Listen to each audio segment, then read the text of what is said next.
तक आपको सेबी के जो नियम बदले हैं उनकी वजह से कुछ बेहतरीन मिड कैप शेयरों पर फोकस करना चाहिए? कौन से हैं वो शेयर जहां पर फंड्स आगे चलते हुए हिस्सेदारी बढ़ा सकते हैं?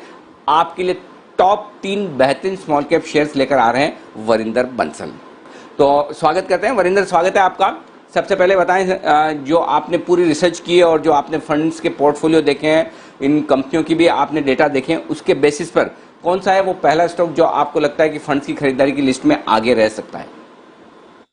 Sir, thank you so much for having me. First of all, disclaimer, कि मैं या PMS don't hold any positions, in the companies we'll be discussing. The entire exercise is done only to understand कि ये सेबी के जो सब ये changes हुए हैं उनमें से कौन से सेक्टर्स और कौन सी कंपनीज को सबसे ज्यादा बेनिफिट हो सकता है. So that's a disclaimer. Second, sir, कुछ कंडीशंस लगानी बहुत जरूरी है. When we talk about companies कि किस कंपनी में आपको लेना चाहिए, किस कंपनी में नहीं लेना चाहिए.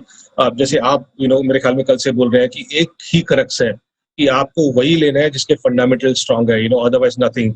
दूसरा सर कि अच्छा ग्रुप होना चाहिए और स्ट्रांग बैलेंस शीट होना चाहिए. तीसरा बहुत जरूरी है कि एक्सपेंसिव नहीं होना चाहिए. अच्छी कंपनीज है मार्केट में लेकिन वो सब 40, 50, 60, 70 टाइम की है. चौथा इंपॉर्टेंट है सर कि म्यूचुअल फंड का ऑलरेडी होल्डिंग होना चाहिए उस नाम में. बिकॉज सर लास्ट 2 दिन में कोई भी ऐसा नहीं होगा म्यूचुअल फंड मैनेजर जो बोलेगा कि मैं कुछ नया नाम निकाल के लेता हूँ और उस कंपनी को ले लूंगा. They will always by the names जो उनके पास ऑलरेडी एग्जिस्टिंग है और जिनको ऑलरेडी बाय कर रहे हैं. चौथा, पांचवा कि उनमें ऑफ कोर्स बिजनेस और अर्निंग्स को ग्रोथ होना चाहिए. तो सर मैंने जो कंपनीज देखी है ना, मैं आपको I will give the disclaimer first only, जो 8,000 करोड़ से मार्केट कैप जिसका कम है वही कंपनीज देखी है. अगर आपको 8,000 करोड़ के ऊपर जाना है देन ऑफ कोर्स बहुत सारी कंपनीज जैसे Lawrence, BBTC, KEC, Tata Elxsi, Persistent, ये बहुत कंपनीज है जो अच्छी कंपनीज है जहाँ पे बाइंग भी हो रही है, all those things, right. So we will focus on only companies जहाँ पे 8,000 करोड़ से कम है. सर मेरा मानना यह है कि 2 सेक्टर्स ऐसे हैं जहाँ पे अंडर ओनरशिप है. इस समय बहुत ज्यादा अंडर ओनरशिप है म्यूचुअल फंड्स की और वो उसको इग्नोर नहीं कर पाएंगे. वो है फाइनेंशियल्स, चाहे वो एनबीएफसीज बोलो, चाहे वो प्राइवेट सेक्टर बैंक्स बोलो, और दूसरा है PSUs. I think these are 2 sectors जो वो क्लोजली देखेंगे जहाँ पे अंडर ओनरशिप है. अच्छी कंपनीज का भाव जो है वो कम से कम 40-50% अभी भी नीचे है 50 वीक हाई से. So these are 2 sectors which I will focus on. The first company I want to talk about is DCB. तो डीसीबी में सर आप देखिए, I am sure everyone knows about DCB. It's a 100 years old bank. It's a very good bank in a weak operating environment. Sir उसका market cap आज की date में कुछ 2,500 करोड़ के आसपास है. 2,500 करोड़ का 2,400 करोड़ के आसपास है. Small cap company. Book value उसका 110, 115 है. So it's trading at 0.7-0.8 times book value. कभी भी historically it has always traded at a premium to the book value. अगर आप उसके कॉस्ट ऑफ फंड्स देखेंगे, क्वार्टर क्वार्टर YoY देखेंगे, वो सब कम हुए जा रहे हैं, which is a good thing. उन्होंने नेट एनपीए लास्ट में 1.16 था, अभी 1 आ गया, वो भी कम हो रहा है. सो उन्होंने जितना भी damage because of this Covid था, प्रोविजनिंग था, वो सारे का सारा कर लिया है. I personally think that that जितना भी बुरा हो सकता था इस बैंक के साथ बुरा हो गया. And this kind of valuations are अच्छी वैल्यूएशंस है जिसपे ट्रेड कर रहा है. आपको मालूम है कि Murali Natarajan is the MD and CEO, private sector bank से आए हुए हैं. कोटक इंस्टीट्यूशन का एक रिपोर्ट पढ़ रहा था सर, उसका टारगेट कुछ 150 के आसपास है. So a very solid bank in a weak environment. So I think one is this company sir. Okay, तो डीसीबी वो है एक बेहतरीन बैंक जहां पर बुक वैल्यू से नीचे ये स्टॉक मिल रहा है और फंड्स का फेवरेट रहा हुआ है, और यहां पर आपको अच्छी मजबूत बैलेंस शीट और अच्छे फंडामेंटल्स के दम पर फोकस करना चाहिए. अच्छे मिड कैप्स जो आप देख रहे हैं उनमें से एक डीसीबी बैंक है. दूसरा स्टॉक जो आपको पसंद हो बताएं वरिंदर. तो सर मैं वही बोल रहा था कि अगर आपको if you have to go into a larger NBFC then of course सबसे जो चीप ट्रेड कर रहा है और अच्छा कंपनी ट्रेड कर रहा है वो एम&एम फाइनेंस है इन एनबीएफसी या private sector bank. So I will not be surprise that people if not now, आज नहीं कुछ टाइम के बाद एम&एम फाइनेंस हुआ, श्रीराम ट्रांसपोर्ट हुआ, इन एंटिटीज में भी आएंगे.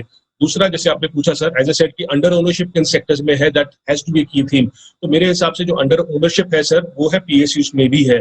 सो एक कंपनी है sir engineers India limited. Sir आप इंजीनियर्स इंडिया लिमिटेड के नंबर्स देखिए, इसका मार्केट कैप है 4,000 crore. It's small cap company. इसमें mutual fund holding already sir 15% है, चाहे वो आईसीआईसीआई हुआ, एल&टी हुआ, एसबीआई हुआ, सबके सब है.